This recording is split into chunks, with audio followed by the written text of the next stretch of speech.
Voilà. Il est grave cinéphile. Seb, ouais. Bah, on s'est rencontrés beaucoup autour de... Ça, c'est marrant parce que on en parlait hier. La phase qu'il m'a fait... En fait, moi je n'ai jamais passé de casting, mais je voudrais savoir pourquoi sur ce film autoproduit, premier court-métrage, on a fait aussi un casting à Seb, qui avait déjà fait plein de trucs et tout, tu vois. Et il est arrivé à ce casting à la maison des initiatives étudiantes à Bastille. Le mec il a dit bonjour à personne, mal poli de ouf, mais il arrive, il fonce sur moi, il fait t'as vu Twin Peaks Fire You Walk With Me? Premier truc qu'il me dit. Vraiment, Twin Peaks Fire You Walk With Me. Et effectivement, c'était la référence vraiment principale. Surtout toute la première partie, enquête, le truc, tu sais, genre avec la rose rouge et tout ça, avec Chris et Isaac et tout là. Enfin bref, tout ce truc là. Ouais, tu sais, elle est un peu bleue, ouais, je suis violet quoi. Ah, c'est nous qui éditons le film d'ailleurs. Ah, c'est vrai? Ouais, Potemkin. Punaise, incroyable. Bah oui, il m'a offert, ouais. Voilà, et voilà, et effectivement, on parlait de ça. Moi, je pensais beaucoup, et c'est marrant, j'y ai pensé en venant, que je l'ai pas mis quand on parlait des films. Il y a l'autre truc auquel je pensais beaucoup, c'était Inherent Vice. Ah, ok, de Paul Thomas Anderson, ok. Ouais, moi, je sais que ce film, les gens, ils l'aiment pas trop. Vous l'aimez, vous? Vous l'aimez bien? Tout le monde l'aime bien? Pas trop? Non, mais dans sa filmo, il est un peu particulier. Moi, c'est mon préféré de lui, hein, franchement, je le kiffe trop. C'est du surkiff, quoi. C'est tellement drôle, c'est tellement... Alors, je vais faire circuler un micro, comme ça. Alors, c'est bien, parce que la discussion a commencé. Je mets un micro ici, donc... Voilà. Carte sur table. Voilà, carte sur table. Alors, j'ai même pas eu le temps de faire ma petite présentation traditionnelle. Donc, voilà, pour les gens qui ne te connaissent pas, tu t'appelles Martin Jova. Et je t'ai fait venir à la boutique parce qu'on fait des rencontres régulièrement avec des réalisateurs, des critiques, et on profite de sorties DVD pour faire venir le réalisateur et pour avoir un petit moment de discussion autour du film, mais aussi autour de ta cinéphilie. C'est pour ça que je t'ai fait choisir des films. On a un peu échangé par mail et tu m'as envoyé une dizaine de films. Ouais. Et donc là, on vient pour ton dernier film qui sort en DVD qui s'appelle Bézanville. On avait vu passer Grand Paris déjà, on avait, bon voilà, ça s'était pas fait, et, mais il est là-bas, et Bézanville c'est ton deuxième long métrage, hein. Donc on va en parler, mais je veux te laisser continuer filer sur ta lancée, là tu parlais de Twin Peaks, tu m'as envoyé d'autres films aussi. En fait il est en face de moi même le poster. Oui, il me rappelle même, voilà, il est un peu partout dans la boutique là, donc là c'est bonne pioche. Ouais. Tu parlais de Sébastien Chassagne qui est un des comédiens récurrents, qui fait partie un peu de ta famille de cinéma et de ta rencontre avec lui. Comment le cinéma est rentré un peu... Alors non, première question. Ton premier souvenir de film, première image, une sorte de scène primitive comme ça, je sais pas, enfant. Je crois que je l'ai. Après, tu choisis un peu en vrai de plusieurs idées et puis tu décides. Moi, je dirais c'est dans La Folie des Grandeurs, quand il lui passe la serviette dans les oreilles là. Je me dis mais comment c'est possible ce truc? C'est un truc de ouf. Comment je vais faire ça? Ça a l'air de faire mal. Donc c'est Louis de Funès qui passe la serviette dans les oreilles de Yves Montand. Ouais. Ou l'inverse. Non, c'est l'inverse. Heureusement. Vu leur métier respectif dans le film, a priori. Comment il s'appelle déjà le personnage d'Yves Montand? Je sais. Bon. Blas. Comment? Rue Blas. C'est Rue Blas. Oui, d'accord. Mais ce qu'il y a, c'est que lui, son nom à Yves Montand en personnage. Bon, bref, je l'ai revu récemment, j'ai trop aimé encore, franchement. Ah bah il y a un rythme de fou. La musique c'est Paul Naref, je crois. Voilà, c'est Paul Naref qui fait la musique, je crois. La BO. Hein, c'est Paul Naref qui fait la BO, non? Oui. Ouais, c'est ça. C'est bien. Ah, c'est cool. C'est bien, il y a Wikipédia. Donc La Folie des Grandeurs et donc la scène de la toilette des oreilles. Je crois, hein. Enfin, en tout cas. T'avais quel âge? J'étais jeune, j'avais 5 ans, je pense. D'accord, oui. Ah ouais. On regardait ça avec mes parents, c'était trop marrant ce film. Ouais, non, il fonctionne toujours bien. Ah, je crois. Son blaze. Oh là là. Blaze. Ah oui, il a réfléchi à ta blague le temps de venir là quand même. Ouais, j'ai regardé sur mon ordinateur. Bah c'est ça en vrai, Blaze, son blaze c'est Blaze. C'est ça. Ok, ça me Blaze. Ok. Alors tu l'avais pas marqué dans ta liste, tu avais marqué le grand blond avec une chaussure noire. Ouais, voilà, on regardait Pierre ça. Richard. Ouais. Pierre Richard. Ça aussi, je l'ai revu il y a pas longtemps, mais quel kiff quoi. Ouais, je trouve ça trop bien. Aussi, même l'enquête et tout, enfin, le film d'espionnage et tout ça. Enfin, il y a un côté presque film d'action. Et je trouve vraiment que Yves Robert, quand il fait des scènes d'action, c'est hyper inventif. Il fait des. Genre, il utilise des super longues focales, il fait des travelling de ouf. Et puis Richard, c'est un acteur méga athlétique, donc ça donne une vitalité comme ça. Enfin, c'est hyper emballant. Tu trouves athlétique Pierre Richard? Hyper athlétique, ouais. hyper athlétique, il court super vite, il fait des cabrioles, il a un cardio de malade. Ouais, on parle beaucoup de son côté goofy, Bah oui, enfin maladroit, c'est ça, oui. mais dans le grand plan, il court tout le temps, et même il court tellement vite qu'après il glisse sur ses pieds sur le bitume. En taille, il fait combien? Il est hyper grand, hein, je crois. Moi, je Ah, connais ouais, pas d'accord, personnellement. ok. Ah non, c'est un acteur, pour moi, moi, il me fait penser. Bah, moi, j'adore Tom Cruise aussi. Tom Ah, Cruise mais est plus petit. plus petit, ouais, mais il court vite aussi. D'accord. J'adore Ok. quand. Mais non, C'est c'est pas génial drôle. quand il court, Tom Cruise, non? Ah bah, c'est... Ça fait plaisir quand il court. Dans Collatéral, il fait peur, t'as pas envie qu'il te court après le mec. Non, mais c'est vrai. Et dans Mission Impossible 3, là, quand il court Sur le les toits. canal, là, ouais, sur les toits, bien sûr. Moi, j'adore les gens qui courent, hein, franchement. Courir, par contre, c'est chiant, non? Bah, pour un comédien, non mais c'est intéressant ce que tu dis sur Tom Cruise parce que j'ai su par quelqu'un qui avait travaillé sur des films avec lui qu'il était fan de Buster Keaton. Évidemment, mais non, mais Il a vu tellement- tous les, Bah oui, mais tous les Buster c'est Keaton. le- Et en fait, c'est pas étonnant du Bah tout. non, mais ouais, grave, bah ça m'étonne pas du tout. Ouais. Quand tu vois son jeu, les cascades, Ouais, l'amour, carrément. il est complètement Ouais. avec peut-être le côté mélancolique en moins, Oui. mais c'est voilà, vrai le côté que- athlétique. Voilà. Ah ouais, non, mais trop bien, mais carrément, j'adore moi Tom Cruise, franchement, mais je crois qu'il est un peu comme ça, quand même. Comme ça ou pas? Ouais, je sais pas. Non. Pas encore. Non, c'est Pas bon. encore. Ouais, bon, bah c'est bon, ouais, cool. Non, mais il a des. Ah bah si, mais la scientologie. Ouais. Ah bah oui, bah là, archi cancel, ouais, c'est sûr. Ouais. Alors, allez, je pioche. 2001. Oh, d'accord. 2001, Mais non, mais en l'Odyssée de plus, ça, j'ai l'espace. montré ça à ma pote, elle m'a dit, ouais, 2000, c'est la honte de mettre ça dans sa liste. Mais sauf que Pourquoi mais c'est vrai, en fait, genre, ce film, mais à un moment, moi, j'étais hyper mystique, j'étais assez dans des trucs de religion, mais pas. Oula, ça, je me regage. Pas si près à la scientologie. hein. Pas la scientologie du tout, mais pas de religion en particulier, mais j'étais. Par exemple, tu vois, à la fin de Stalker, le plan du verre. Mais, Stalker, Ouais. Andrei Tarkovsky. ouais, mais ça, je l'ai pas eu dans la liste parce que j'en ai parlé avec une pote, elle m'a dit ah, ma pote russe, elle m'a dit qu'il était extrêmement misogyne en fait. Tarkovsky, c'était un truc vraiment revendiqué, D'accord. assumé, Ok, tout ça. ok, ok. Donc sinon, j'avais mis Stalker, ouais, j'ai changé, enfin, de toute façon, il y a tellement de films, enfin, j'en ai mis trop déjà, je crois. Enfin bref, mais le dernier plan de Stalker, quand t'épluches le verre d'eau là, moi je disais, mais oui, la magie existe, mais oui, évidemment, enfin, tu vois, j'étais dans le truc comme ça. Et 2001, il y a quelque chose. Enfin, je sais pas. Non, mais tu sais quoi? Je crois que ma scène préférée dans 2001, c'est au début du film quand ils se croisent dans la station internationale et que tu sais, ils échangent un peu ils font du small talk avec d'autres astronautes et ils disent alors, il paraît que vous êtes sur une mission et ils sont ah non, c'est pas vrai que vous êtes ça. Ils parlent, faudrait que vous veniez dîner à la maison avec. Enfin, tu sais, une scène un peu comme ça, et en fait, la scène, le dialogue avance et on se rend compte qu'effectivement, ils sont sur un truc secret et les autres insistent. En fait, ça commence à devenir un peu tendu et tu vois, et c'est une scène, moi, que je trouve hyper bien écrite, hyper bien interprétée. Donc, c'est vrai, quand tu penses à 2001, tu penses pas à ça. Mais moi, elle m'a vachement marqué cette scène, et puis après, bah, voilà, ouais, dans 2001, c'est l'expérience de spectateur la plus peut-être transcendante, la plus intense, la plus folle que j'ai vécue de ma vie. J'y repense souvent, et souvent je dis que c'est le film le plus important pour moi, quoi. Ah oui, carrément. Ouais, mais moi, j'adore la science-fiction, et là, c'est, enfin, je sais pas, ouais. Ouais, ce film. Et en même temps, tu fais un court-métrage, Full Metal Kebab, dans lequel Voilà. Il y a Kubrick, ouais. Kubrick, Full Metal Qui fait un Jacket. caméo, non, ouais. Il y a Full Metal Jacket, ouais. Alors lui, pour le coup, c'est grave pas mon préféré. Non, mais je peux t'expliquer l'histoire de Full Metal Kebab. C'est qu'en fait, bah. Alors, Full Metal Kebab Oui. avec Bérénice Bejo, ton collègue William Lebguil, Mao Adam, moi et Mamadou Sangaré qui joue dans mon premier long métrage Grand Paris. Il est excellent. Grand Paris, il est excellent. Ouais, il est excellent, de ouf. Et il tourne vraiment pas souvent en ce moment. Et là, j'étais trop content. Il est venu. En plus, c'est pas facile de venir juste un jour faire un petit truc. Il a trop bien fait. Je suis trop content. Et C'est un super ami. comédien. Il est trop fort. porte quelque chose de Grave. dans. Je trouvais Grand Paris et je trouve qu'il a de l'humour. Il porte une gravité aussi. Complètement. Il a Et, une il a une mélancolie. mélancolie, une émotion. Ouais. Et c'est un super. Je trouve que dans les dialogues et Ouais. tout ça, il est très fort. Ouais, il est super. Et je me dis, mais pourquoi on ne le voit pas plus Franchement, c'est un super, super comédien. Franchement, je sais pas, parce que je trouve incroyable. Moi, en plus, après Grand Paris, franchement, j'aurais bien aimé qu'il ait d'autres rôles. Limite, je me sens coupable. Enfin, non, pas coupable, mais une merde. Bon. Ah bah non, Bien c'est dedans, moi, un je cadeau quoi. Bah ouais, mais pourquoi Putain. Fait chier, quoi. Bah, c'est la vie de comédien quoi. Bah ouais, mais c'est vraiment une vie de merde. C'est comme ça, c'est bien, un réalisateur, c'est mieux, parce qu'au moins, t'avances sur tes trucs. Mais toi tu fais les deux. Ouais, non, en vrai, je fais jamais comédien. Je fais jamais comédien que dans mes films à moi. Oui, dans tes films à moi, oui, peut-être que Mais tu vois, donnes le rôle principal. Mais imagine, je ferais que comédien. Bah, je jouerais pas dans mes films, vu qu'ils n'existaient pas.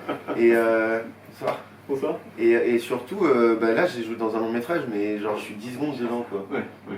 Tu vois, donc non, si c'était mon métier principal, je serais vraiment avec des aides sociales, quoi. C'est facile d'être devant et derrière la caméra, quoi. Moi, j'adore, en fait, j'adore. Et en fait, c'est marrant parce que cette semaine, j'ai revu mes courts-métrages et je joue pas dedans, et en fait, je me dis, ça c'est bien aussi quand je suis pas là. Ah oui, d'accord. Ouais, ça fait des vacances. Enfin, je veux dire, c'est marrant, c'est totalement différent, je vois totalement différemment les films, quand même. Mais moi, j'adore jouer, enfin, c'est vraiment... tu vois, on pourrait croire que c'est difficile ou que ça déconcentre, mais en fait, c'est comme la cour de récréation, les moments de... on appelle ça le jeu quand même, quoi. C'est pas anodin, je pense. Mais là, réaliser, c'est stressant. Tu es toujours en train de penser à ce qui va se passer après, comme obstacle, comme embûche, comme problème. Genre la friction entre ce que tu prévois, ce que tu idéalises depuis des mois et la réalité et toutes les contraintes matérielles. Ben, c'est hyper frustrant, quoi. C'est une grosse... ça pèse, quoi. Et les moments de jeu, bah, c'est des moments où tu es dans le moment présent, tu t'échanges, tu vis un petit truc un peu suspendu, un peu ténu, c'est amusant, tu partages, il y a une espèce de complicité en général, enfin dans l'idéal. Et du coup, bah, tu déconnectes de toute cette charge-là, ça te libère l'esprit, et j'adore. Et sur le Grand Paris, franchement, ça m'a sauvé, parce que vu que c'était mon premier long métrage, je me mettais la pression, je me disais si je rate, bah, il n'y aura peut-être pas de deuxième chance et tout ça. Et du coup, les moments de jeu, c'était le seul moment où je pouvais respirer, parce que le reste du temps, même en dehors du tournage, je rentrais chez moi, j'étais grave stressé et tout. Et justement, je jouais à un mec qui était en mode ah cool, là, je m'en fous et ça. Et j'aimais trop cette autre personne. Le film en filmant des gens. Ouais, voilà. Et j'aimais trop cette autre personnalité. Je voulais trop être comme lui, en fait, comme le personnage, et ça me faisait grave du bien, en fait. Ouais. Et est-ce que ça te donne plus d'outils pour diriger mais je pense, mais tellement, comédiens, quoi. En fait, j'arrive pas à concevoir quelqu'un qui n'a aucune notion de jeu, qui joue pas du tout, et qui dit aux gens comment jouer, ça paraît bizarre, quoi, je trouve. Enfin, je sais pas, non, mais après, non, mais c'est une vraie question. Non, je trouve que les bons réalisateurs ou les bons directeurs d'acteurs, c'est des gens qui sont de bons comédiens. Je pense, moi, en vrai, ça veut pas dire qu'ils vont jouer dans les films. Hein. Non, pas du tout. Bah, tu vois, Michel, par exemple, Michel Hazanavicius, qui joue là dans Blaise en ville, bah, je trouve qu'il est super bon comédien et il est super bon directeur d'acteur. Enfin, moi, par exemple, j'aime bien quand même. Enfin, j'ai une idée assez précise de la façon dont on incarne, dont on dit les répliques et tout ça, et d'avoir des notions de parfois ça me permet de l'exprimer. Alors ça peut être bizarre, mais par exemple sur Blaise en ville, très vite j'ai demandé à Emmanuel Berco, qui joue un des rôles principaux, si ça la gênait que je lui montre comment j'imaginais telle réplique, tu vois. Enfin presque en perroquet, tu sais. Genre tu dis la réplique et la personne répète la réplique, quoi. Et elle m'a dit pas du tout, au contraire. Moi, je veux te donner exactement ce que tu veux. Même si c'est comme ça, si c'est le plus rapide, le plus efficace, on fait comme ça. Il n'y a aucun ego, aucun amour-propre de quoi, mais attends, je suis pas une marionnette. Enfin, mais zéro, quoi. Et du coup, on le faisait pas mal. Après, elle a chopé le personnage, j'avais plutôt besoin, mais au début, pour trouver la musique, en fait, de la voix, des intonations, du rythme, c'est très différent parce qu'on n'avait jamais travaillé ensemble. Pourquoi tu l'as choisi? Bah, en fait, je la connaissais pas du tout. Comme actrice, enfin, tu vois, le cinéma de Maïwenn, les films des drames, sociaux, durs, c'est pas du tout. Tu avais vu son premier film, Clément? Non, Clément, mais j'avais vu aucun film. Ouais, parce qu'elle c'est super. Mais ni comme réalisatrice, ni comme actrice. Hein. Ah oui, d'accord. Rien, quoi. Non, rien, zéro. Alors, et bah, c'est Anaïd Rosam qui joue dans le film. Et Sébastien, William, Anaïd, dès le début, je pensais à eux, donc j'en ai parlé très tôt du scénario. Puis après, je réfléchissais en même temps au reste du casting, et je parle beaucoup de ça avec Anaïd. On est amis, hein, tu vois. Et c'est elle qui m'a dit, tu sais quoi, en comédie, Berco en comédie. Je me suis dit, Berco, mais... Moi, je pense à Mon Roi direct, tu vois, à Police. Je me dis, mais des rôles d'un peu dramatiques, tu vois. Et alors, sur le coup, je comprends pas, et en même temps, déjà, je fais complètement confiance à Anaïd, parce qu'elle a un vrai truc, je trouve qu'elle a vraiment du pif. C'est une future directrice de casting. Je pense, ouais, ou même réalisatrice. Hein. Ah oui. Ouais, bah là on a fait un court-métrage ensemble qu'elle a réalisé, elle m'a dirigé comme acteur. Alors c'est drôle parce que du coup ça renverse un peu les rôles. Parce que moi j'ai beaucoup dirigé, et là elle me mettait cher, hein, en vrai. Elle me disait, arrête de faire ça avec tes sourcils. Ah non, là tu fais. Enfin, tu sais, et à un moment je me suis braqué, je dis, mais vas-y, j'arrive pas à faire ça, c'est nul, je veux pas faire comme ça. Elle dit, si, fais-le. Après je l'ai fait, j'ai fait, oh putain, en fait, si, on peut. Mais tu sais, je me braquais, je faisais un peu genre, mais non, c'est pas bien. Enfin, tu sais, genre. Mais elle m'a poussé dans mes retranchements. T'as fait une école de cinéma ou des cours de. Non. Rien. J'ai été à la fac un semestre, mais il y avait module réalisation et j'ai pris module écriture critique, moi, parce que j'en me battais les couilles en fait. Franchement, genre, je sais pas, faire des. Je sais pas, ouais. Ouais. Non. Mais écriture critique, j'ai adoré d'ailleurs. Hein. Hmm. J'ai adoré ça, j'ai trouvé que c'était un exercice passionnant. Je sais pas si ça vous intéresse, l'écriture critique. Vous faites ça un Ça veut peu, dire toi? quoi? C'est genre, Critique de cinéma, quoi. ouais, critique de cinéma, mais c'est pas forcément dire c'est bien ou mal, tu vois. Enfin, mais notre partiel, c'est trop marrant, c'était sur Jurassic World. C'est énorme, non? Bah ouais, c'est un Franchement, c'est trop marrant, j'ai adoré ce cours. Et le prof, je crois, il est connu, il s'appelle Adrien Desnouettes. Il a écrit un bouquin sur la comédie, maintenant. Voilà. Mais ouais. voilà, en tout cas, tout ça pour dire que j'ai pas fait le module réalisation. Ok. Et voilà, C'était plutôt par rapport à la comédie, au jeu de comédien, à la technique de jeu. Ah oui. C'est plutôt autodidacte, quoi. Franchement, là, on peut le dire. On peut vraiment le dire parce que j'ai pas fait vraiment même 1 heure de cours de scénario. Et même, je me suis refusé à lire les bouquins de méthodologie et tout. Parce que justement, j'avais l'impression qu'il y avait quelque chose de trop schématique, de trop. Qui incarcérait un peu les récits et tout ça. Et j'aimais bien, moi, les films qui cassaient les codes, les structures. Je sais pas, tu vois, le scénario de 2001, je sais pas s'il répond au truc de Trudy, là, tu vois. Des actes et tout, là. Je sais pas, hein, enfin, non. Bon. Il avait dit que oui, mais il a écrit après. Et il a dit que 2001 répondait à ça? Je crois qu'il a fait un exemple, mais maintenant il a écrit le livre après. Donc, Oui, c'est facile. En fait, il s'est adapté à 2001 pour dire ça, le gars, en fait. Mais Attends, je t'interromps. J'aimerais bien faire venir Sébastien qui vienne nous parler un peu. Voilà, qui joue dans tout génial. Surtout, il m'a fait la surprise de venir. En plus, on s'est pas vu depuis 6 mois. Bonjour à toutes et à tous, parce que je dis bonjour. Non, ouais, c'est pas vrai l'histoire de tout à l'heure. J'avais dit bonjour à tout le monde au début, au casting. Ah oui, merde, pardon, c'est pour le storytelling. Ouais, je comprends. Mais moi, j'ai pas dit bonjour par contre. C'est mieux dit comme ça. Désolé, bonjour au fait, hein, ouais. Désolé. Bon, on recommence. Recommence. Bonjour. Bonjour à toutes et à tous. Enfin, oui, à toutes et à tous. Ouais, on a commencé en parlant clairement de Lynch, en vrai. Hein. On en parle souvent de Lynch. Tous les deux. Oui, un peu moins maintenant, c'est vrai, parce qu'il sort plus beaucoup de films du coup. Mais grosse intro. Hein oui, si vous voulez, bien sûr. Et c'est vrai que c'était une grosse source d'inspiration pour nous deux. Moi, j'étais tellement heureux de recevoir un scénario. C'était dans mes spams Facebook, hein, le casting que j'ai passé à la base pour Martin, pour Moseb. Et quand j'ai lu le truc, j'étais tellement heureux de voir quelqu'un qui avait une référence aussi audacieuse, sans budget ni rien, de se dire j'adore les 3 premiers quarts d'heure de Firewalk With Me et on va faire une extrapolation là-dessus. En Seine-et-Marne, française, avec, oui, puis avec un décor qui me parlait bien, qui était celui de la grande couronne parisienne. Ouais, d'accord. Oui.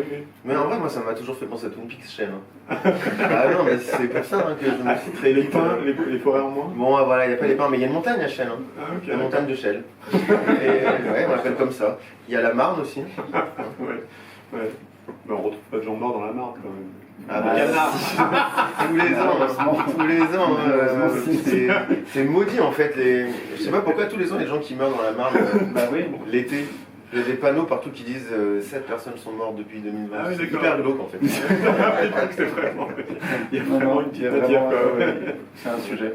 Bon, moi ce que j'aimerais entendre Sébastien nous parler de Martin en tant que directeur d'acteur. Comment ça, est-ce que ça se passe les tournages? C'était un personnage, je trouve, du moins important dans ces 2 films, mais qui est porteur quand même d'un univers, d'une fantaisie, de quelque chose que je trouve vraiment précieux quoi, dans tes films. Comment, comment vous écrivez tes personnages, tes différents personnages, peut-être à 2, je sais pas, et comment Martin te dirige ou te fait travailler. Pour être parfaitement transparent, le fait est que je vois qu'en plus il y a Jack Nance derrière, et on s'est dit que si Moseb c'était Eraserhead, moi je devais être le Jack Nance de Martin Jova. Moseb, c'est mon premier court-métrage. Ah oui, d'accord. Ah oui, ok, c'est ça. Et je pense qu'elle a à peu près le même budget que Eraserhead d'ailleurs au final. Il y a un poulet au milieu du film qui est Non, il n'y a pas de poulet, mais il y a des effets spéciaux. En fait, je l'ai revu là, mais c'est hyper Il est disponible peut-être ce film sur quelques plateformes. Ah non, bref, non, ok. Autant pour moi. Ah, peut-être bref, remarque. Peut-être bref cinéma. Comment, je sais pas trop, j'ai oublié ce que je voulais dire du coup. Non, et après, à la suite de Moselle, en fait, avec Martin, je crois, si je dis pas d'annerie, que j'ai fait une voix pour Vacances à Chelles. Oui, Vacances à Chelles, bien sûr. J'ai fait une voix comme ça, et après, quand il écrivait Grand Paris, Martin n'avait pas du tout pensé à moi initialement. Donc tout ce que je viens de dire avant, en fait, je viens de l'annuler immédiatement. Oui, mais c'est le destin. C'est le destin, exactement. Et je vais me redonner raison a posteriori. Puisque il cherchait un autre acteur pour interpréter celui que je joue dans Grand Paris. C'est un complotiste en fait. Bah oui. Il cherchait à atteindre un acteur que moi je pouvais atteindre d'une certaine manière, donc il était passé par moi pour avoir le numéro d'un acteur beaucoup plus connu. C'est exactement ça, ouais. Et comme il a dit avec Anaïd, il lui arrive de parler beaucoup de ses scénarios en cours d'écriture. Avec moi, il partageait beaucoup sur le Grand Paris. Et on a beaucoup échangé sur tout ce qui nous passionnait à l'époque et ce qui continue de nous passionner encore maintenant. C'est les espaces interstitiels, des endroits où on a grandi, que ce soit des zones dortoirs, que ce soit des nœuds de communication vidés parce que les hypercentres sont trop présents. Voilà, mi-chemin, les moyens de communication de la grande banlieue, les voies de communication de la grande banlieue. Et tout ça, on en parlait tout le temps avec beaucoup de plaisir. C'est parti en référence. Donc c'était Lynch, c'était X-Files, c'était ces choses-là. Mais avec beaucoup de plaisir, mais avec beaucoup de poésie aussi. Il y a un côté, je trouve, un peu... quelque chose qui cherche à réenchanter ce milieu qui est un peu, qui pourrait être désenchanté. Et voilà. Et il y a quelque chose comme ça qui est, que je trouve assez... c'est pas réjouissant, mais il y a une fantaisie, quoi, qui est plus que plaisante, qui est touchante, quoi, je trouve. Ouais, ça me fait trop plaisir, parce que c'est vraiment le projet, quoi. C'est comme ça qu'on bosse, c'est comme ça par différents procédés, hein, notamment à l'image. C'est vrai, dans la façon de cadrer, dans la façon de cadrer, dans les choix de couleurs, de décoration. C'est les costumes aussi, beaucoup la couleur, hein. Évidemment, c'est ce qui saute le plus aux yeux, c'est ce qu'on remarque en premier, mais même en fait dans la façon d'écrire, dans la façon de jouer, dans une espèce de désinvolture générale. Et puis un autre truc aussi qu'on fait beaucoup, c'est pour accentuer, ce que tu viens de parler de zone dortoir, cet effet-là un peu de ville fantôme, ou enfin de dépeuplement qu'il y aurait dans la banlieue pavillonnaire lointaine. C'est vrai qu'en général, il y a zéro figurant dans les rues, jamais. Et ça choque pas mal, surtout les gens qui habitent dans ces zones-là. Et en premier, ils me disent, mais comment vous avez fait, quoi? Et pourquoi vous avez fait ça aussi? Et souvent, les mais dans la vraie vie, il y a non, si, il y a du monde. Oui, Il y a a du monde, il y a des bagnoles, il y a des gens qui passent, c'est assez chiant en fait, pour tourner. C'est un des. Ah oui, donc t'as vidé complètement totalement, Ok. En fait, il y a toujours des gens cachés dans les coins de rue qui bloquent les passages. C'est vraiment du blocage, quoi. Et quelqu'un arrive pour prendre le train, fait non. Attends, après, moi je suis sensible à ça. S'il va rater le train, je dis bon, lui, c'est bon. Parce que c'est. Il va se faire virer. Non, mais voilà, je fais tout le temps ça. Et je crois que ça a commencé quand on a fait Grand Paris, parce que c'était pendant le Covid, pendant le confinement, et j'adorais cette ambiance. Ça crée une étrangeté quand même. Les rues soient aussi désertes. Et après, j'ai gardé ce truc qui est dans Bédouine, il y a beaucoup, dans tous les films. Mais aussi, sinon, on tourne au milieu de l'été, il y avait personne. Enfin, il y a toujours une bonne raison. Et pourquoi je parlais de ça? Oui, c'est les différents trucs. Pour réenchanter, moi je parle vraiment de réenchantement, c'est bien que tu dises ce terme-là, je suis content. C'est vrai que moi au début je trouvais ça un peu glauque, un peu mou, un peu moyen, nul, et puis c'est vraiment volontaire quoi ce truc, et puis c'est, comment dire, c'est une suggestion hypnotique, autoréalisatrice quoi. Ça fait que je me prends au jeu et finalement je la vois avec des lunettes un peu émerveillées, la ville, et je trouve beaucoup de charme et beaucoup... à force de la mettre en scène comme ça, quoi. Tu vois, ça fait un peu un cercle vertueux, je dirais. Mais moi, je pense à ton personnage, par exemple, dans Grand Paris, qui pourrait être un personnage... bon, il a un gros potentiel comique. C'est une sorte c'est un complotiste, qui est le jour... complotiste la nuit et le jour contrôleur RATP. Et donc c'est déjà un cocktail comique en soi. Comment toi tu l'as abordé, comment tu t'en es emparé, ou tu as participé à son écriture La participation à l'écriture, elle est vraiment juste dans les conversations qu'on a eues là-dessus et sur les fantasmes qu'on avait, encore une fois, dans ces endroits-là. Je voulais juste dire un truc par rapport au fait de les vider, et ce qui fait la force aussi de ces films-là, c'est que ça les sanctuarise aussi d'une certaine manière. C'est-à-dire que pas tout le monde a le droit de fouler les rues et les trottoirs de Chelles. Non, mais c'est ce qui fait aussi que plus dans le Grand Paris peut-être que dans Bézanville, il y a des contrastes forts avec les gens masqués de Châtelet-Léal pour le coup. Clairement, ouais. C'est ce qui fait que c'est des scènes qui ressortent d'une manière ou d'une autre. Bah, voilà, c'est exactement comme ça pour moi qu'on se nourrit avec Martin. C'est juste en discutant autour des choses, en tournant autour du pot, et quelque part au milieu de ça, des gens qui tournent autour du pot, il y a quelqu'un pour les filmer, et il se trouve que ça a été Vincent souvent. Vincent c'est lui qui le va... chef opérateur de tous les films. Et c'est là qu'il va capter quelque chose de cette conversation. Donc je dirais que c'est un petit peu comme ça que ça se déroule, en discutant des choses, et puis après ça tourne, et après j'ai appris les choses par cœur, et quand Martin n'est pas content, il me fait répéter comme il veut le texte. On a Comme avec Emmanuel Berco. Gros problème sur Grand Paris. Un événement traumatique. Ouais, ce qui est un peu ton I got a bad feeling about that, ou about this, je sais plus, de Star Wars. Il y a une scène, une phrase qu'on trouve dans tous les films de Martin, c'est parti mon kiki. Et moi je le faisais trop mal. Je crois que t'as quand même pris la première prise. Au final. Ah non, on a fait 30 prises. Hein. On a fait 30 prises. Bon, c'est parti mon kiki. J'ai jamais vécu ça de ma vie. Et il était là, non, c'est pas ça, c'est parti mon kiki. Mais en fait, surtout, j'ai fait un truc humiliant. C'est qu'à un moment. Mais si, à un moment, je dit, il fait passer la kiki, et je l'ai imité en train de le faire. C'est et là, j'ai vu s'effondrer, tu vois. Je pense que c'était lié au fait qu'on tournait pendant 12 heures de film. C'est hyper méchant, faut jamais faire ça, hein. C'est horrible, il n'y a pas pire pour taper la confiance en soi de quelqu'un. On avait tourné dans les grottes toute la journée, on était hyper fatigués. Et moi, il y avait cette espèce de travelling qui arrivait sur lui, et c'est parti mon kiki. Et ouais, c'est une scène, enfin, c'est un plan séquence, tu vois. Donc s'il le dit mal, ça sert à rien, quoi. Je vais le dépasser mal que ça. Oui, non, pardon. Mais c'est pas le dire mal en plus, c'est le dire exactement la musique comme je. Ouais. Mais voilà, on a eu un problème sur ça. Mais sur le Grand Paris, c'est vrai que nos conversations, notamment autour des X-Files, la base de Rossini, par exemple, c'est toi qui m'en a parlé, qui a filmé dans le film. Au début, le film était plus court, en fait, c'était un court-métrage. Et à force d'en parler, notamment avec Seb, ça m'a donné envie de développer cette espèce d'axe un peu plus Indiana Jones, ou alors avec des mythologies.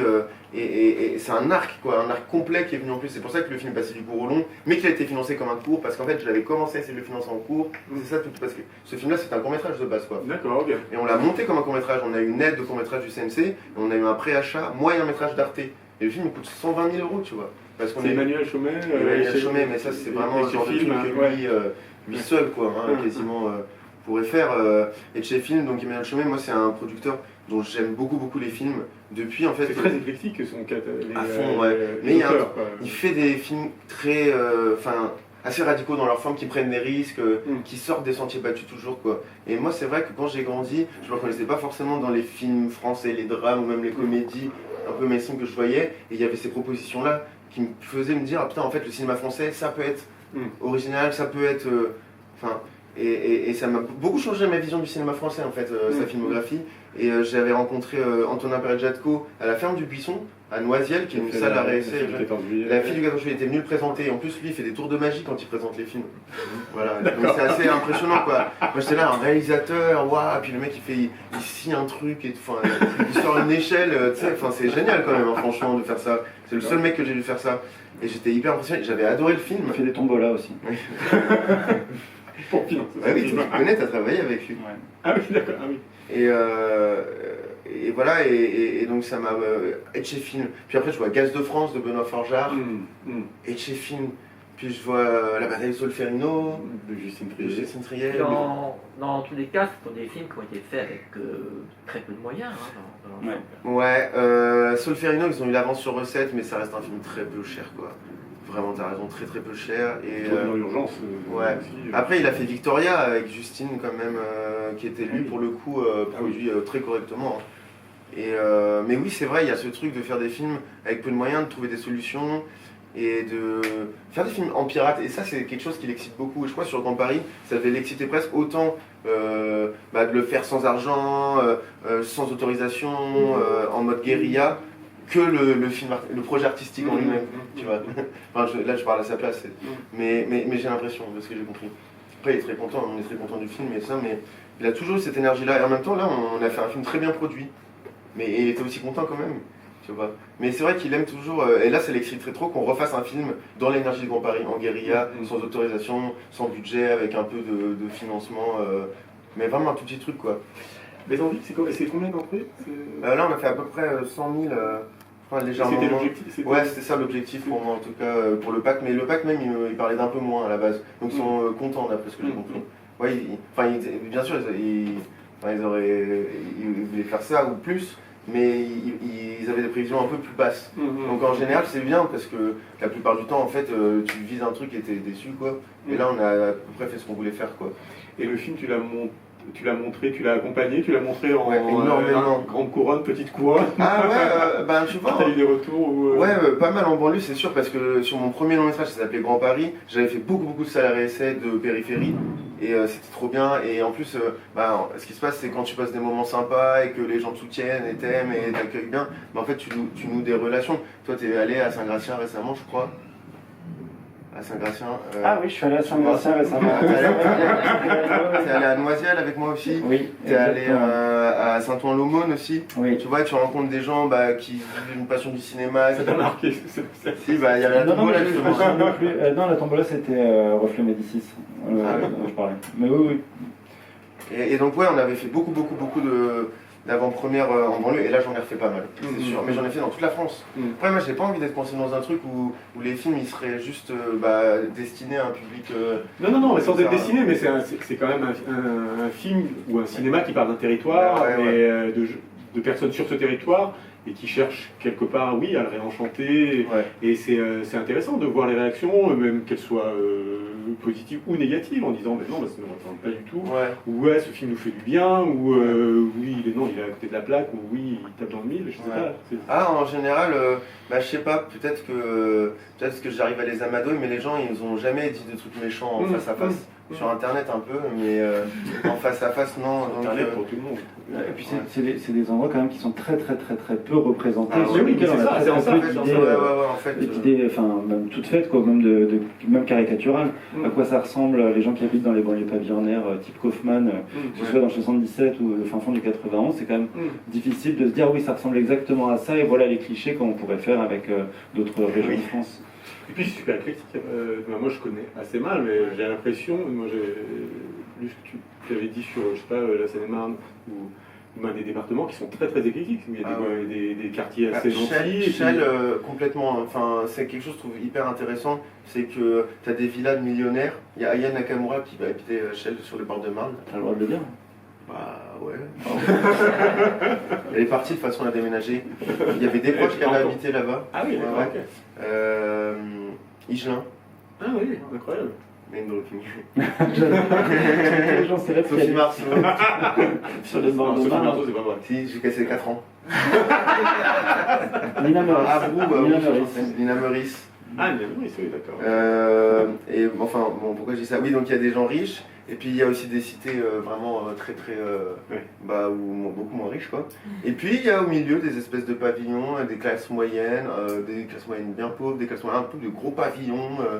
Tu vois, il y a un mélange de ouf. Et au collège, moi j'étais dans le public, clairement, et du coup on était tous mélangés, c'était trop bien. Ah oui, donc il y a vraiment l'école publique fait encore son moi je trouve de ouf, ouais. Ah ouais, grave, carrément.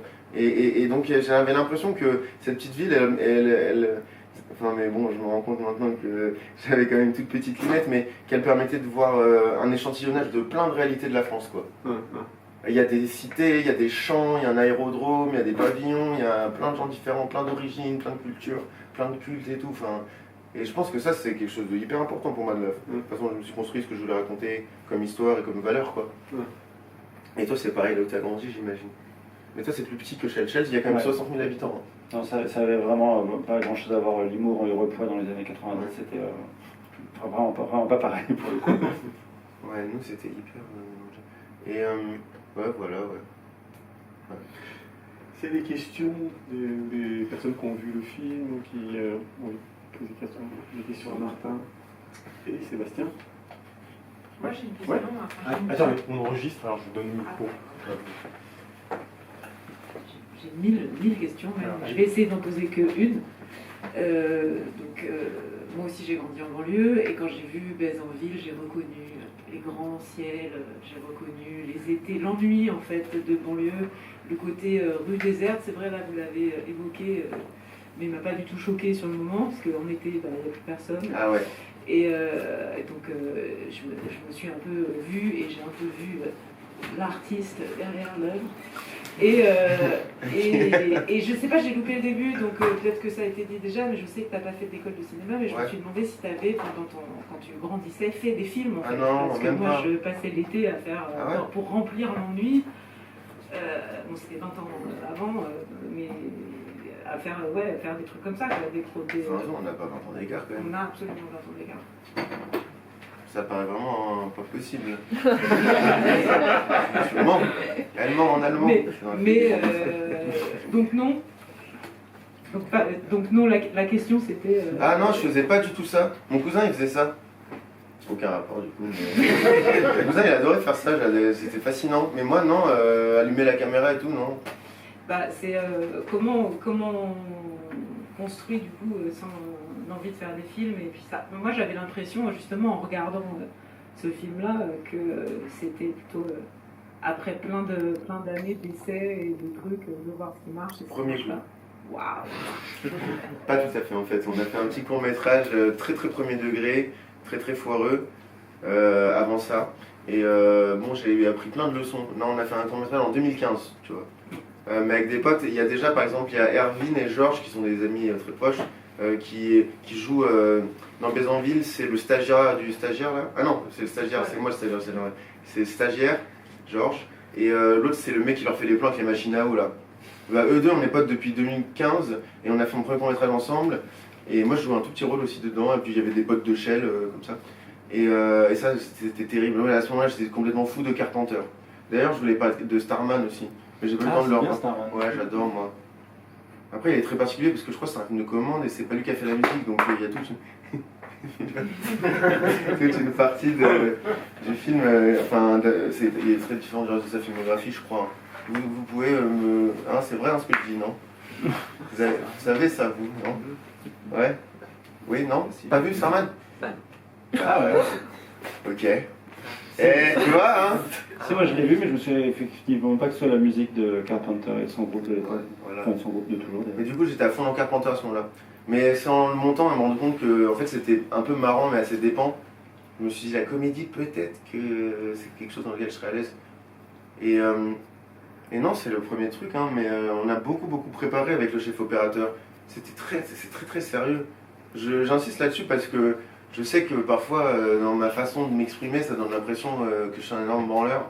Je disais pas que Bézanville avait l'air d'un film pas sérieux. Ah non, bah là, j'en avais fait plein avant. Oui, voilà, c'est ça. Ah non, Bézanville, mais j'avais fait plein de films avant, j'ai fait des courts-métrages et tout. Mais, et un long. Et un long aussi, voilà, que l'apprentissage était peut-être venu justement de là, tu viens de dire, j'ai vu ça, ce qui marche et ce qui marche pas, venait peut-être du... Ouais. Non, premier court-métrage autoproduit, clairement, et puis regarder beaucoup de films, et se poser plein de questions de mise en scène en fait. Mais vraiment beaucoup. Et la partie la plus importante quand on travaille, quand on prépare, c'est le découpage technique. Comment on fait chaque plan, chaque scène, où est-ce qu'on va poser la caméra, quel langage on choisit, tout ça. Moi, le truc que je déteste le plus, c'est les films qui mélangent un peu tout. Ils disent là, on va faire un plan séquence, puis là, on va faire les caméras portées, puis là, des trucs qui font juste n'importe quoi sans réfléchir, ça me saoule trop. Moi, j'aime bien les films qui ont un langage vraiment clair, quoi, une grammaire. Et même parfois, c'est presque rigide, quoi. Et moi, j'essaie de travailler comme ça pour l'instant. Alors maintenant, je me dis peut-être faudrait que je le casse à certains endroits, ça serait intéressant, ça crée.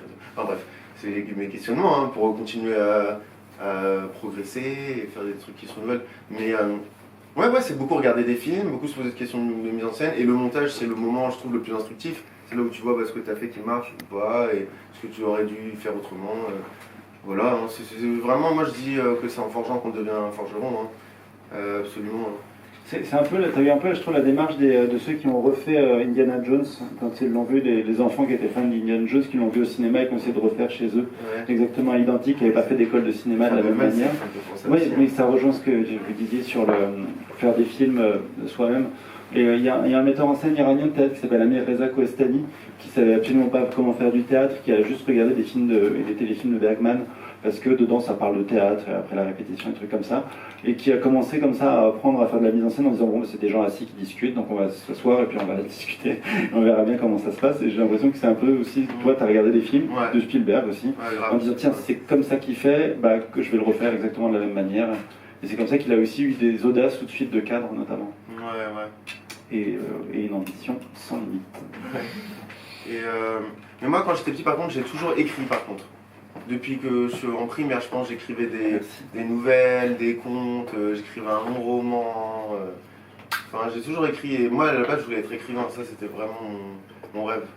En fait, ça l'est toujours, je pense. Comme beaucoup de réalisateurs de la nouvelle vague. Ah ouais? Bah Truffaut, oui. Ouais, bah, sûrement. Voilà, et puis à un moment, donc, je me suis vraiment passionné de cinéma au moment du lycée. J'ai commencé à regarder beaucoup de films, notamment de Kubrick, mais plein de choses, enfin des trucs un peu basiques. Hein. Et c'est pour ça que j'ai fait une hypocagne option cinéma. Parce que c'était la seule de Paris et j'avais des bonnes notes au bac et tout. Et je me suis dit, oh, je vais faire un truc quand même côté, genre prépa. Et en même temps, ma passion, le cinéma. Mais je sais pas ce que je veux faire encore. Je suis parti là-dedans et j'ai regardé beaucoup de films à cette époque-là. C'était très théorique comme approche, forcément. Mais c'est intéressant ce que tu mets dans ta liste Tropical Maladie d'Happy Chat Pong. Ouais, bah ouais, carrément. Parce que c'est en t'écoutant, c'est vrai que je réalise que quand je vois tes films, je vois que tu as vu beaucoup de films. Ah ouais, c'est vrai? Ben oui, parce que non, mais c'est pas. Non, mais je vois que t'en as bouffé beaucoup en fait. Et que c'est pas, comment dire, qu'il y a une conscience de qu'est-ce que c'est un plan, qu'est-ce que c'est un cadre. Il y a quelque chose d'assez fort qui n'est pas hasard de tu poses ta caméra là. Vraiment, je pense elle n'est pas. Mais, oui, mais quand je vois que ta caméra elle est posée là, elle n'aurait pas pu être posée à un autre endroit. Et ça se sent quand on voit un réalisateur. Et moi, je suis un peu comme toi, rien ne m'agace autant que de voir un réalisateur où tu dis, bah c'est là, mais ça aurait pu être là, et puis ça aurait pu être là, et puis en fait il n'a pas vraiment choisi quoi. Et on ne sent pas vraiment un auteur derrière. Et c'est ça que je trouve plaisant. Et c'est pour ça que je fais une transition alambiquée pour que tu me parles un peu d'Happy Chat Pong, parce que moi c'est un réalisateur qui moi c'est un message préféré et qui m'a l'air d'être aux antipodes de ce que tu fais, mais pas tant que ça en fait. Non, pas tant que ça. Je vois que ça ne m'étonne pas que tu l'aies vu, tu vois, c'est ça. Moi j'ai vu vraiment tous ces films, et chaque nouveau film c'est comme un événement quoi. Bon, bah ça l'est, hein, je trouve. Moi je crois que c'est qu'on l'a fait venir à la boutique. Hein. Pour Mémoria? Pour Mémoria, ouais. Tu le savais? Oui. Non. Là, je t'ai dit que t'es assis à la même place qu'Happy Chat Pong. Mais en fait, j'ai rencontré sa distributrice, elle est même coproductrice New Story, et donc elle le connaît bien et tout, donc je pense que peut-être je vais peut-être le croiser un jour. Enfin, en même temps, je ne saurais pas trop quoi lui dire, mais c'est vrai qu'à un moment donné, je me disais, il y a plein de gens qui font des films, et en fait, c'est comme si genre c'était tous des artisans, et ce gars-là, c'est un artiste, quoi. Enfin, je me suis dit ça à un moment, c'est un peu fou hein, comme terminologie, mais vraiment. Salut Thibaut. Et je sais pas, il a un truc, je sais pas, enfin. C'est marrant, à la CID, on a pris un film, parce que j'ai fait la programmation pour la CID Cannes cette année. Ah, ok. On a pris un film qui est quand même, qui se passe au Cambodge, et qui est dans un rythme et une espèce d'onirisme un peu fiévreux.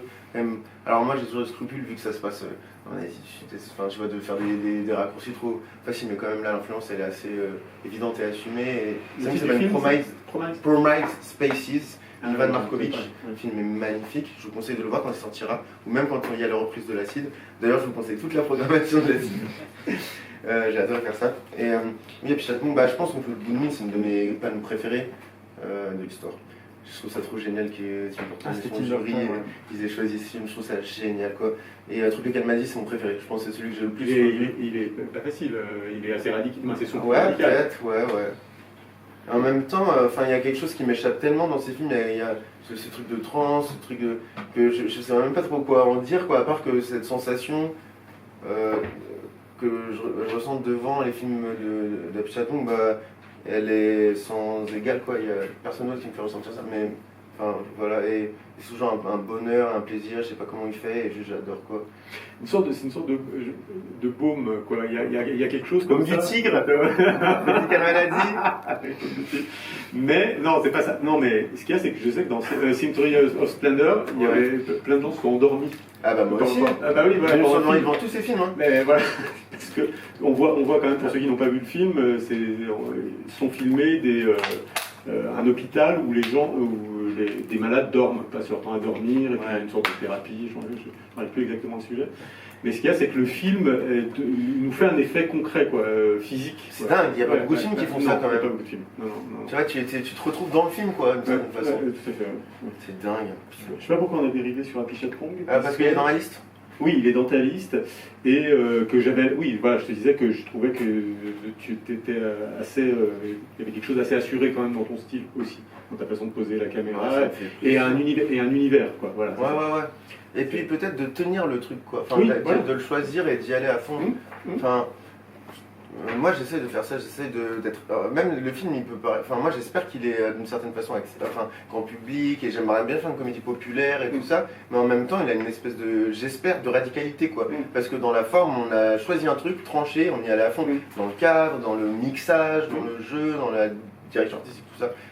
L'équilibre juste entre la fantaisie, le rose bonbon, quoi, Ouais. et comment tu trouves comment tu trouves cet équilibre-là, parce que le film il peut basculer Ouais.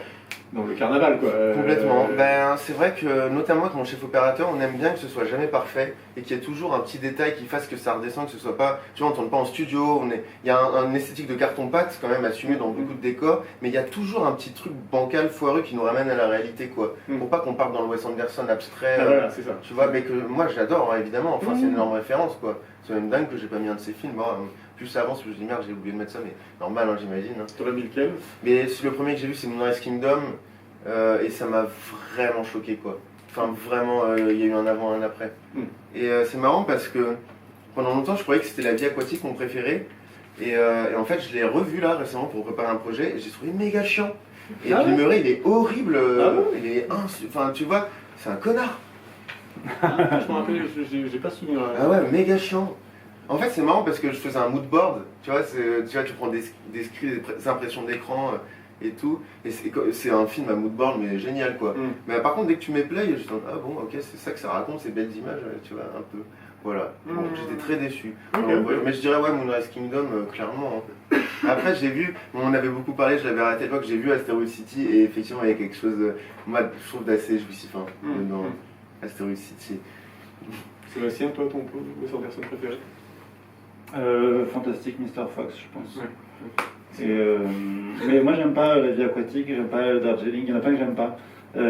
Asteroid, j'aime bien quand il y a les extraterrestres. Ah, c'est Mais sinon, j'aime génial. pas trop. Ah, c'est trop bien. Voilà ce que j'ai à en dire. Comment Et il a mais fait j'adore ça. Moonrise Kingdom aussi. Moonrise Pour sa Kingdom, bande-son, c'est, et moi aussi. Puis parce qu'il y avait Bruce Willis à l'époque, je sais pas pourquoi j'adorais. Ouais. J'étais toujours content de voir Pour bien Bruce suivi, Willis. Scarlett Johansson. Non, Mais- pas Scarlett. non. Scarlett. Il y avait Edward Pas Norton Scarlett, dedans non. aussi. Il y a Edward Norton en scout. En Chef plus, scout. Non, Scarlett Johansson, elle est dans le film qui ressemble à Moonrise Kingdom, mais qui est de taille. Je sais plus comment il c'est s'appelle. marrant. Rabbit, Jojo Rabbit. Ah oui, Jojo Rabbit, ouais. Ah ouais, bizarre ce film. Jojo Rabbit, ça joue la mère. D'accord, ok. avec un enfant qui a pour ami imaginaire Adolf Hitler. Ok, d'accord. Tu veux dire? J'ai pas vu, non. Oui, Titi. Oui, c'est ça le nom du réel.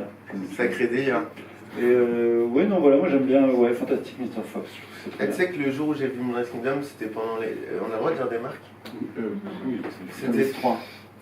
C'était pendant les, tu sais, le festival Télérama là. Ouais. Et du coup, j'avais pris ma carte Navigo parce qu'à l'époque, quand même, c'était par zone la Navigo. Donc moi, j'avais zone 4-5. Donc Ouais. pour venir à Paris, c'était grave cher quoi. Et je l'avais pris un jour et du coup, je suis allé voir 3 films. J'ai fait Moonrise Kingdom, Snowpiercer, Oslo 31 août. Ah ouais, pas Bien. La journée de malade, j'étais au lycée. J'étais au lycée, genre j'avais séché les cours, je crois, pour aller un truc comme ça. Ah, c'est du lourd. Hein. Mais les trucs de malade quoi, la journée, tu vois. Évidemment, après, tu vas faire du cinéma, tu sais. Genre, enfin, la journée de fou quoi, j'étais choqué. Voilà, donc.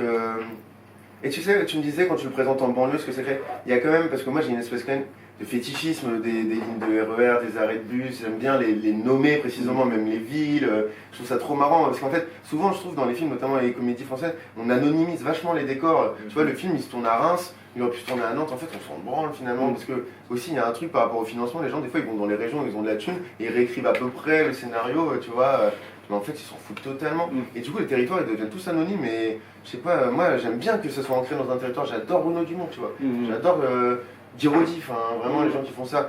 Et donc bah, film après film, on tourne toujours au même endroit. Et en même temps, déjà d'une part, j'aime bien l'idée de creuser un sillon. Et pareil avec les personnages qui peuplent les récits, donc et les acteurs, les actrices. Mais en fait, je trouve qu'il y a un réservoir dans ce coin-là de la Seine-et-Marne de décors. J'ai pas encore tout exploité, il y a plein d'endroits que j'ai envie de retourner filmer. Et donc tout ça pour dire que quand des spectateurs me disent « Oh, c'est ta rébus qu'il y a dans le film, c'est la rébus que je prends quand je vais au taf, machin, ou, ben, c'est un truc qui me touche mais tellement, mais qui me terrasse, quoi. D'avoir cette espèce de complicité, d'intimité d'âme avec quelqu'un juste parce qu'on connaît le même arrêt de bus et que je l'ai filmé et qu'il est sur un grand écran et que du coup on se rend qui des frères quoi, qui se rencontrent quoi. Voilà, moi je parle en cacahuète totale, mais Non, mais pas du je tout, le ressens. non, mais c'est intéressant cette chose-là de. Moi je trouve que ça se sent dans les films aussi. C'est Romer par exemple qui ne filmait. Il filmait ses scènes, par exemple Manu Chemaud On en a parlé il y a Clermont. 10 minutes de Ah. Manu Chemaud, ouais. Bah, il filmait les rues, les scènes en fonction du vrai plan de Clermont, c'est-à-dire Ouais. les vrais angles, les vraies circulations. Ouais, Et c'est génial, il ça. faisait pas des raccords Ouais. comme Tom Cruise dans je sais pas Mission Impossible où Oui, alors. il est sur le quai Ah, de je ah sais oui, pas dans quoi, le il 6.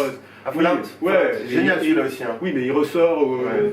dans des lieux quand on connaît, quand on est un Ouais. peu amoureux de Paris, c'est une catastrophe. C'est Oui, c'est oui, une sorte oui. de fond vert permanent. Alors, moi je triche un peu parfois. Ah, Ouais, je triche un peu parfois. Il y a des gens qui me font remarquer, alors eux, c'est les boss quoi. Ils me disent, mais Star Plus, il va pas du tout à Logne. Tu vois. Et après, moi je dis, mais si, parce qu'en fait, il a pris le RER A, mais il y a une ellipse. Non, en fait, ça tient presque. Mais oui, il y a une petite triche. Wow. Quand même. Je prépare un extrait, Martin. Ah ouais, grave. Ouais, On me dit, le cinéma, c'est la triche. Moi, avec mon chef-op, on fait une blague tout le temps. On me dit, de toute façon, le cinéma, c'est la triche, sinon, c'est du théâtre. Voilà. N'importe quoi. Ah ouais, j'adore ça. Putain, je m'adore, c'est génial. Non, mais c'est cool ce truc-là. Parce qu'il y a des scènes qui sont un peu en dessous quand même. C'est trop... Ça tombe bien parce qu'on avait décidé déjà de cette séquence et il faut savoir que ça viendrait. C'est cool, hein. Ça va, bah Ouais, on avait décidé ensemble, hein. oui, On avait dit ça. Et c'est inspiré de gens que. Attends, je te donne le micro par rapport à l'enregistrement. C'est inspiré de gens que tu connais, que tu as connus, Le personnage là de Sébastien, entre autres. entre autres, ben moi ça a inspiré de pas mal de potes avec qui j'ai grandi, de moi un peu aussi, un mélange de trucs, puis de Michael Cera dans Super Grave. Et Seb, ouais en fait je pensais beaucoup, moi je m'inspire beaucoup de ce que me racontent mes potes quand même, j'avoue. Et j'en ai un notamment qui a fait un entretien d'embauche chez Brico Dépôt. Et il m'a raconté l'entretien et c'était mais énorme quoi. Le gars il était trop marrant, genre il commence le truc, genre l'entretien, le mec il arrive dans son bureau, mon pote, il lui fait j'ai tapé combien de fois sur la table? Il dit ça, le gars, tu vois, fait, et mon pote il le regarde, il fait 7. Il fait j'adore ton énergie. Attends mais tu sais ce qu'il fait? Il fait alors j'ai une question pour toi, comment tu fais rentrer un éléphant dans un frigo? Et mon pote il la connaissait, vous la connaissez ou pas? Non. Bah tu ouvres la porte du frigo, tu fais rentrer l'éléphant et tu fermes la porte du frigo, tu vois. Il dit ça mon pote, le mec il fait ok vas-y, et comment tu fais rentrer une girafe dans un frigo? Et là mon pote il la connaît, du coup il fait bah tu ouvres la porte du frigo, tu fais sortir l'éléphant, tu fais rentrer la girafe. Il a eu le taf mec. Le gars il a fait tout le truc comme ça genre. Il a fait tout le truc comme ça, mais pour bosser à Brico Dépôt, pour faire de la manutention. C'est le mec qui est dans un... Et c'est vrai que ça m'a vachement guidé dans l'écriture de ce truc-là. Après, ce que j'aime bien avec le personnage de Sébastien et Sébastien en général, c'est que même si... En fait, cette scène, on pourrait trop la faire en mode start-upper horrible, école de commerce, connard. Mais lui, il y croit vraiment. Il est grave touchant. Tu vois, il est à fond dans son délire. C'est un peu comme un gosse, quoi. C'est un jouet, quoi, pour lui, le truc et tout. pour raconter quelque chose de pas drôle. Ouais, voilà. Et j'aime bien cette espèce d'équilibre bizarre entre des éléments quand même assez hétéroclites, quoi. Enfin des émotions ambivalentes et justement ce que j'aime beaucoup avec un acteur comme Sébastien, aussi William ou quoi, c'est qu'ils arrivent à... Tu leur demandes de pousser un peu les curseurs, vous refaites la scène et vous... Tu veux plus venir? Sur celle-ci, je veux bien, mais t'as pris mon ta droite. Si, sur celle-là, oui, on avait fait plusieurs fois. Et, ouais, c'est un gros morceau. Hein. Tant et si bien que. Je suis trop lent pour répondre. Tant et si bien que j'avais plus de jus sur le contre-champ. Je sais pas si tu te souviens, j'avais fait 3 fois avec des trucs de plus en plus hauts en couleur. Et du coup, dès qu'on s'est retourné sur vous deux, j'ai juste dit le texte de manière monocorde. Ouais, c'est vrai. Donc, si, là-dessus, oui, il pousse les curseurs beaucoup, Martin. Ouais, à fond.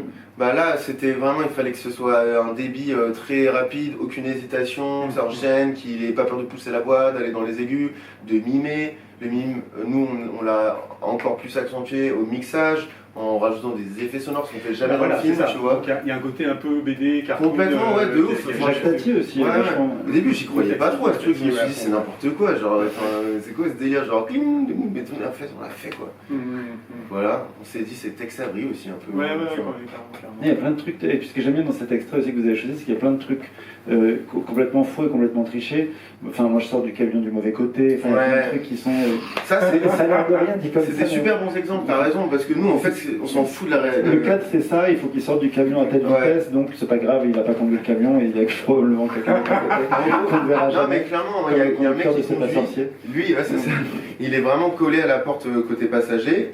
Attends, t'imagines, moi je fais que 2 plans dans la séquence, tu vois. Donc je vais pas couper le plan où il se gare sur nous comme ça, juste parce que c'est trop long, qu'il se gare, qu'il coupe le contact et qu'il saute de la voiture. Et vu que je sais que je joue un rythme hyper... et bah on me dit, et vu qu'il doit sortir à droite, parce que s'il sort à gauche on le voit pas, et bah on le met côté passager. Le mec se gare, il saute direct, tu vois. Et ça donne du rythme. Et ouais, c'est grave pas possible, mais on s'en fout. Et pareil, à la fin de la séquence, quand tu repars, il remonte à droite, et il démarre, et il repart immédiatement parce qu'il y a un mec qui est là, il ceinture derrière. Et voilà, et on s'en fout du réalisme. Ce qui compte pour moi, c'est le rythme, vraiment. On peut dire que c'est un camion anglais. Ouais, voilà, c'est ça, c'est un cadeau anglais. Mais il y a aussi le problème dans le bureau aussi, quand j'ouvre mon bureau, il y a il y a eu beaucoup plus, enfin ça a été très coupé cette scène dans ces déménagements, mais pour le mieux. Ouais. Martin, on arrive à la fin de la discussion. Ah ouais. Les projets, si tu as envie d'en parler ou pas. Ouais, carrément, hein, enfin, avec plaisir. Ça va, personne n'est frustré. Bah, de toute façon, ça peut être plus informel après. Ouais. C'est vrai qu'il n'y a qu'une seule question. Ouais, mais ça sera informel. Ah, Non, il y a une question. un peu. Non. Bah, les projets, nous, on a plein de trucs. Moi, j'ai plein de trucs en développement. Moi, j'ai créé un film, un peu une comédie d'action depuis quelques temps. Dans Maisonville, il y a un tout petit peu de cascade, de course-poursuite, et j'ai envie d'aller à fond là-dedans. Moi, j'adore les films avec Jackie Chan. Ah, excellent. Ouais, c'est vraiment. Ah ouais. Ouais, franchement, ça c'est. Mais c'est un peu physique, quoi. Mais là, j'aurais revu Police Story. Moi, après, mon préféré, c'est le 2. Le premier, oui. Ouais, mon préféré, c'est le 2. J'ai mis, je crois, dans ma liste, non, Police Story 2. Oui, tu as mis Police Story 2, exactement. Non, mais vous avez vu ce truc? C'est jouissif, quoi. Genre, il se régale. Il y a des trucs tellement gratos tout le temps. Tu sais, il parle avec sa meuf, il s'embrouille un peu. La meuf, elle démarre son scoot, elle se trompe de vitesse, elle se prend la caisse, elle fait un salto. Tu sais, mais ça n'a aucun sens en vrai. Tu sais, c'est même pas dans l'histoire, quoi. Genre, c'est même pas des scènes d'action, ils sont en train de parler dans la rue, quoi. Et c'est trop de gags comme ça, mais genre, pour le plaisir. Ça, j'adore quand c'est un peu Ouais, grave. mais même les scènes de baston, Bah non, tout mais ça, laisse c'est tomber, quand même mais bien sûr. quand même de malade. Bah, évidemment, son gros truc, c'est plan large, souvent plus ou moins fixe. Et tu coupes pas et c'est eux qui font les trucs. C'est ça en fait, il y a zéro triche quoi. Et c'est drôle. Mais oui, mais c'est tellement inventif, Ouais, tu sais. Bah, dans Police Story, il trouve un parapluie et là il te fait 10 minutes avec le parapluie quoi. Il s'accroche au bus, après il se bat avec, il attrape des trucs. Enfin, c'est génial qu'on réinvente le quotidien, des petits objets anodins qui deviennent. Bah, moi j'aimerais trop faire ça, un film. C'est un peu dans un délire à la Burn After Reading quoi, tu vois. Avec des mecs un peu voilà, des trucs chelous en arcade. qui tombent sur quelque chose qui les dépasse complètement et qui se retrouvent poursuivis un peu par des tueurs dans Shell quoi, tu vois. En gros, c'est ça que je suis en train de faire. Et ça m'excite vachement. Et en même temps, là, j'ai commencé à écrire un film de Noël. J'ai envie de faire un film de Noël. Okay. Ouais, je trouve qu'il n'y a pas assez de films de Noël en fait. Tous les ans, avec ma famille, on regarde un film de Noël et on le bat du genre Love Story ou non? Non, c'est plus. C'est un peu genre en mode After Hours. Ah, ok, d'accord. Mais à Noël. Ah, ok. Et à Shell quoi. J'ai envie de faire un truc comme ça. Là, j'écris ça dans l'idée de peut-être l'auto-Einstein, j'en sais rien. Je sais pas si je vais y arriver, il faut que j'écrive vite et je suis trop fatigué. Sinon, j'écris la suite de Problemos 2. Avec Eric Judor depuis un moment, ouais, on est sur ça. D'ailleurs, juste à côté de la production. Pour ça, je viens souvent ici quand j'ai fini la production. Mais sur le 1, tu avais travaillé, non? Ah non, mais j'étais au lycée. Oui, c'est bon. Non, en fait, je dis de la merde, il est sorti en 2017, j'étais pas au lycée en 2017. Mais bref, j'étais pas dans le truc.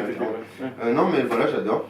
Judor, travailler avec? Génial, ouais, j'adore. Il est trop sympa en plus. Il est grave affectueux et au début je me disais putain le mec il passe son temps à faire que des blagues donc c'est dur de bosser mais en fait non il y a un moment où il saute cette barrière là et franchement j'adore travailler avec lui, il est trop fin. Et j'adore ce qu'il fait, enfin je suis gros fan quoi. Et sinon il y a des coécritures d'autres scénarios, bah lui il réaliserait le film hein. Donc c'est juste de la coécriture et il y a d'autres scénarios comme ça que je coécris. Et depuis tes films on fait appel à toi donc comme scénariste un peu. Ouais, d'accord. Un peu ouais, après je trouve que c'est, enfin moi j'aimerais plus comme acteur. Ah oui, d'accord. Ah ouais, parce que le scénario c'est chiant, tu vois, tu t'écris des trucs comme ça, je sais pas. Non, mais c'est n'importe quoi. Non, c'est bien, Non, mais acteur c'est plus marrant, j'aimerais plus le faire. C'est juste que scénariste c'est dur d'en avoir plusieurs en même temps parce que, en fait, moi quand j'écris une histoire, j'avoue, j'y pense toute la journée quoi. Et du coup, penser à plusieurs trucs toute la journée, c'est pas possible quoi. Donc ça, je suis en train de bosser la méthodologie de ça. En même temps, ce qui est bien quand il y a plusieurs projets, c'est que quand tu es en panne d'assuration ou dans une impasse sur un, bah, tu peux passer à un autre et tu perds jamais de plaisir et tu n'es jamais dans la frustration à te faire des nœuds dans la tête. Ça, c'est vraiment le pire. Quand tu bosses sur une histoire et que tu trouves pas, tu te dis, mais en fait, c'est de la merde en fait. Mais du coup, qu'est-ce que je vais faire de ma vie si ce film ne se fait pas, tu vois, genre le truc. Et ça évite beaucoup ce problème-là. Moi, c'est ça que je fais en ce moment. Des petits projets principalement. On avait aussi beaucoup parlé d'un projet de série qu'on voulait écrire ensemble et réaliser ensemble et jouer ensemble. J'y repense aussi des Il fois. faut qu'on s'en parle, c'est vraiment 6 mois qu'on s'est pas vu en plus. Ouais, et ça fait longtemps qu'on est dessus. Enfin, c'est pas vu depuis le Canada presque, quasiment. Ouais, parce qu'on est. Le film sort au Canada d'ailleurs bientôt. Ouais. Il y a des petites sorties dans les pays francophones et on s'est pas vu depuis le Canada. C'est dingue. Sérieux? Si, on s'est vu à la sortie de Bézanville. Oui, mais, vite fait quoi. Mais vite fait, ouais. Voilà. Et voilà, on attend ça impatiemment. Ouais. Et je suis curieux de voir la suite, curieux d'impatience. Et quand même, j'ai joué un minuscule rôle dans Shanna de Lila Pinel qui sort au cinéma le 17 juin. T'as mis mon roi David dans ta. Ouais, le roi David, le roi moi David, c'est vraiment, ouais, je pense, un de mes courts-métrages préférés. Non, on attend aussi, mais j'ai pas vu. C'est super bien, c'était à la quinzaine là, des cinéastes à Cannes. Et la comédienne joue dans. Eva Huot, absolument, elle joue dans Bézanville. Bézanville. Ouais. Minuscule rôle, mais elle est géniale. Très bien, ouais. Et donc le film sort le 17 juin et il est vraiment, c'est super quoi. Bon, J'espère que vous irez pas. Bon, on te remercie, on va t'applaudir, Merci Martin. à vous, très sympa. Merci, Sébastien.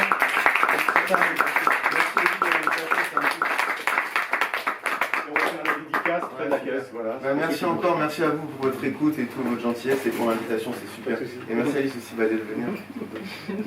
Et toi pour la surprise. J'adore la surprise. Merci. Qu'est-ce qu'on se fait